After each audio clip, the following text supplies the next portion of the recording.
नमस्कार दोस्तों, जागो गांव में आपका स्वागत है। 19.0 एफएम पे आज आप सुनने जा रहे हैं डॉक्टर गुंजन को, जो कि शहर की जानी मानी फिजियोथेरेपिस्ट हैं और राजनीति से जुड़ी हुई हैं। तो इनसे हम जानते हैं कि ये आगे भविष्य में क्या करना चाहती हैं और राजनीति में ये क्यों आई। नमस्कार गुंजन जी, आपका स्वागत है जागो गांव एफएम 19.0 पे। आपका बहुत बहुत धन्यवाद और नमस्कार हमें हमारे सभी दर्शकों का। और मैं अभी जागो गांव 90.0 एफएम रेडियो में हूँ। आपका बहुत बहुत धन्यवाद हमें बुलाने के लिए, हमारा वेलकम करने के लिए। देखिए, राजनीति साफ सुथरी होनी चाहिए। तो शुरू में मैंने भी एक बार और कोशिश की थी मुखिया उम्मीदवार के लिए। तो उस समय भी मेरा रहा था कि जो काम हो ग्राउंड लेवल से ही स्वच्छ हो। तो मैं अभी जनसुराज पार्टी में कार्य करता हूं और मैंने आवेदक भी किया है जनसुराज पार्टी में बछवाड़ा विधानसभा के लिए। तो देखिए आगे क्या होता है। मैम, आपसे एक सवाल होगा कि जनसुराज ही क्यों? देखिए, जैसा हमारा मिशन था वैसा जनसुराज का है, वैसा प्रशांत किशोर जी का है। जनसुराज इसलिए क्योंकि उनका एक विचार जो है ना, विजन एकदम क्लियर है कि हर एक व्यक्ति, चाहे वो यंग हो, चाहे वो अडल्ट हो, चाहे वो वृद्ध हो, हर एक व्यक्ति अपने राइट्स को जाने।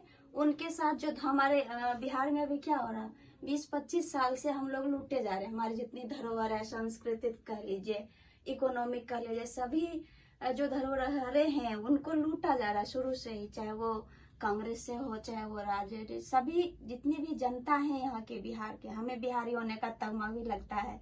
जब मैं यहाँ से बाहर गई थी एजुकेशन के लिए, तो हमें अरे बिहारी है। और सच में वहाँ इंग्लिश मेरी इतनी पुअर थी कि लेक्चर निकल जाता था तब बाद में समझ में आता था कि हाँ ये लाइनें बोल के गया। लेकिन बिहारी होने के बाद भी मैंने इतनी मेहनत की कि मैं वहाँ के टॉपर बनी और सब लोग मुझे अभी भी वहाँ जानते हैं गुंजन के नाम से। मैम, एक मैं हॉट टॉपिक आपसे पूछना चाहूंगा और एक ये करंट मुद्दा है। क्या आप जनसुराज का दामन इसलिए तो नहीं थामा कि जनसुराज महिलाओं को बारे में बात कर रही है और महिलाओं को अपने क्षेत्र में खड़े होने के लिए उन्होंने सीट का ऐलान कर रखा है?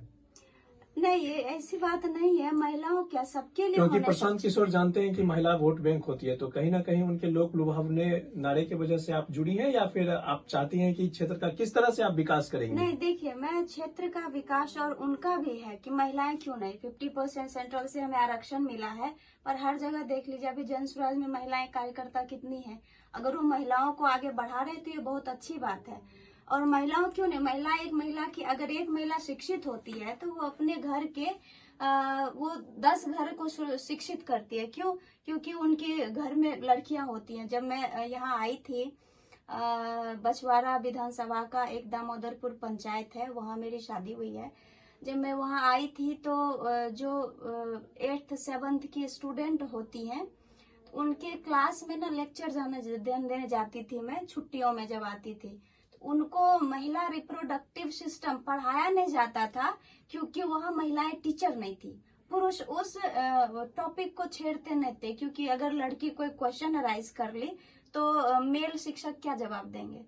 तो ये स्थिति है हमारे ग्राउंड लेवल की। और हम अभी कहाँ एआई पे बात करते हैं ना, एआई पे चले गए हैं, डिजिटलाइज कर रहे हैं। तो नीचे आके देखें लोग क्या हो रहा है सच में। मैम, एक क्वेश्चन और, आप प्रशांत किशोर की 5 मुद्दे हैं, उसके अलावा आप बछवाड़ा के लिए क्या करना चाहती हैं? उस 5 मुद्दे के अलावा कोई एक ऐसा मुद्दा बताएं जिससे कि आप मतलब आप अगर बछवाड़ा की दावेदार बनती हैं तो आप उस 5 मुद्दे से हटके, और आपके लिए क्या, आपने बछवाड़ा को ध्यान से देखा, आप इसलिए तो आपने बछवाड़ा क्षेत्र चुना, तो आप वहां पे क्या विकास करेंगे?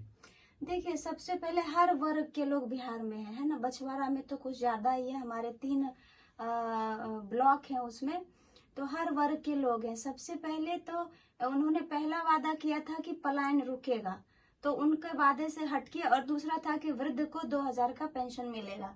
पर मेरा ये है कि जितने वर्ग के वहाँ लोग हैं उन वर्ग में हर एक ऐसे व्यक्ति को चुना जाए जो उस वर्ग के लिए हमेशा खड़ा रहे। ऐसे नहीं कि मुखिया जीता तो उस दूसरे जाति के हैं तो अपने जाति के सपोर्टर होंगे। मतलब आपका मेन मुद्दा रहेगा जातिवाद? नहीं, एकदम नहीं होगा। जातिवाद मुद्दा रहेगा कि आप जाति से परे हटके काम करेंगी और सभी जातियों के लिए आप काम करेंगी। हाँ। और सबको एक ढर्रे पे लेके आएंगे। हाँ, दूसरा चीज है कि हमारे यहाँ ना वृद्ध पॉपुलेशन भी ज्यादा है और वृद्ध के लिए कोई कुछ नहीं सोचता। अगर घर में कोई वृद्ध है और कमाने वाला कोई नहीं है तो वो दवाई के लिए भी तरस जाते हैं कि भाईजान औषधि भी जाने के लायक होंगे तभी तो जाके लेंगे। तो मेरा ये है कि हर ब्लॉक में ना पंचायत में एक जेरियाट्रिक पॉपुलेशन के लिए स्वास्थ्य सुविधा हो, जहां जाके वो वृद्ध महिलाएं अपने सेल्फ से कुछ एक्सरसाइजेज वगैरह होती हैं, जैसे दिल्ली वगैरह में व्यवस्था किया गया है, वैसी सुविधा जेरियाट्रिक पॉपुलेशन के लिए भी हो कि वो ये नहीं अपने ऊपर बोझ लगे कि अरे मेरा बेटा नहीं है, उनको ये महसूस ना हो। और दूसरी चीज कि मैंने वही बोला कि वर्ग जितने हैं ना, काम तभी होगा, एक आदमी कुछ नहीं कर सकता। अगर एक विधायक ही घर घर घूमे तो एक पंचायत छूट जाएगा। तो उसी तरह से हर वर्ग के, जैसे हमारा दामोदरपुर पंचायत है तो उसमें अगर बहुत सारे कास्ट हैं, जैसे कि मलाह है ना, तो उनका एक मेन मुखिया टाइप का चुना जाए कि उस सोसाइटी में जो दिक्कत हो रहा है वो हमें बताएं और वो उसके लिए खड़े हो। चलिए, अभी आप सुन रहे थे डॉक्टर गुंजन को, जो कि बेगूसराय के फिजियोथेरेपिस्ट हैं और बछवाड़ा विधानसभा से जनसुराज के उम्मीदवार की भी पर्चा दाखिल किए हैं।